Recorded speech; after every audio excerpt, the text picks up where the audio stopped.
This is Cathy Harris. My website is cathyharrisinternational.com.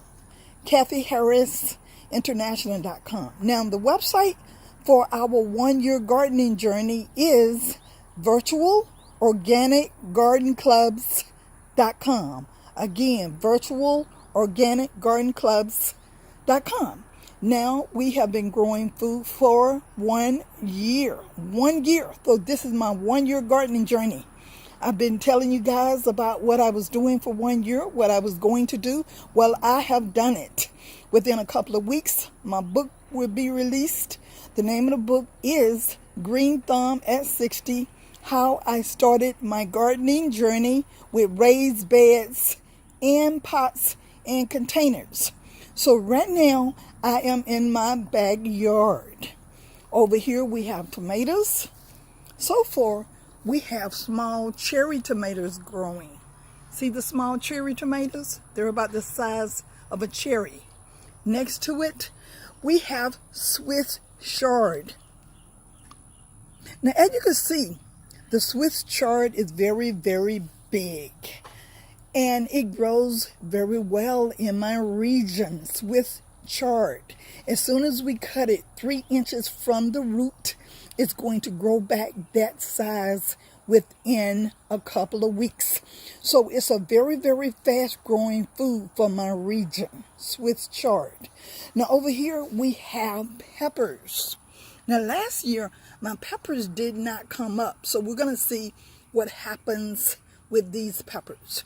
Over here we have sweet potatoes. Now this is my first time growing sweet potatoes, so I am not sure how this is going to come out. So as you can see, this is just one of my gardens. It's looking really, really well. We grew and planted everything. We planted everything on April the 19th. So now you can see how it's looking. Now this garden right here have issues. Over at the far end, we have spinach. Now the thing about spinach, when you plant the seeds, you're supposed to soak the seeds for at least 24 hours before you plant the seeds. Now last year my spinach didn't come up at all. This year it's coming up, but you can see how it looks over there. Now next to the spinach you have cucumbers. Last year the cucumbers came up, but they did not come up as good as we were expecting. So we'll see what happens this year. Now next to my cucumbers is some more Swiss chard.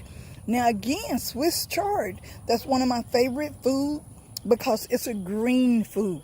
Now the Swiss chard in this particular row is coming along really, really well. As a matter of fact, I have been growing this row of Swiss chard for 1 year now.